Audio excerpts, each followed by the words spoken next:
Bonjour, aujourd'hui je poursuis cette série sur la qualité des enseignants de yoga, celle qui me parle et celle que je souhaite développer. J'ai déjà évoqué dans des vidéos précédentes euh, la notion de respect et la notion de responsabilité. Après l'aventure enfant et mon premier cours adulte, on pourrait se dire que je n'ai pas persévéré dans la pratique du yoga, mais si. Donc je suis allée rencontrer un autre enseignant de Hatha Yoga. Et là, il y a eu une petite pause de plusieurs années quand même entre le cours adulte où je ne me suis pas sentie respectée et le cours adulte dont je te parle maintenant. Là, je me suis sentie accueillie. Et pendant toute la séance,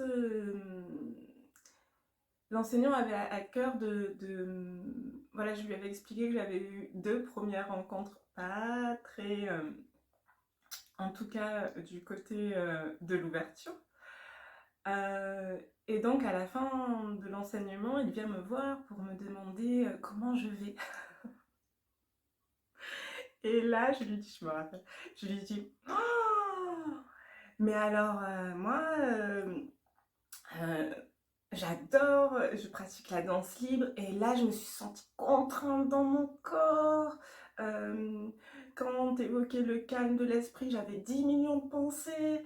Ah non, alors, et je lui dis aussi que j'ai apprécié sa pédagogie vraiment dans l'échauffement, comment les postures étaient amenées les unes après les autres, les consignes, la bienveillance, que ce n'était en rien sa manière d'enseigner qui ne me convenait pas, mais c'était mon ressenti corporel.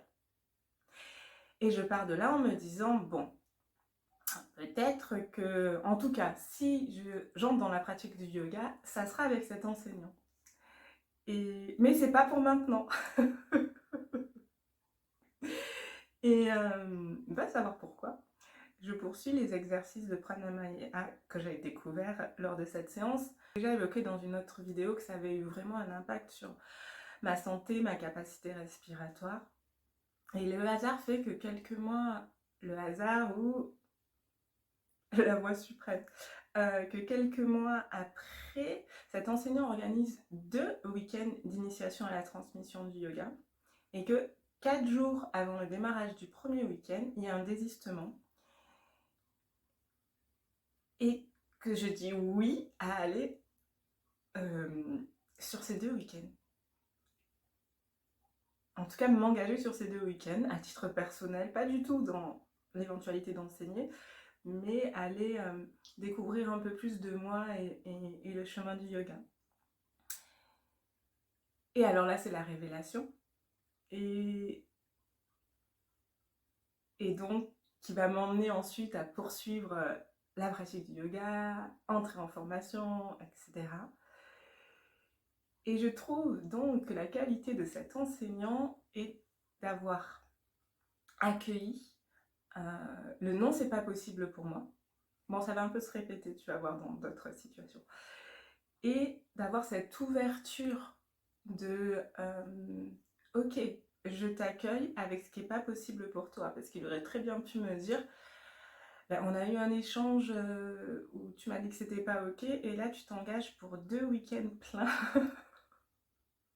de pratique. Ça, c'est un peu mon histoire. Quand je dis non très fort à quelque chose, en fait, c'est que c'est oui.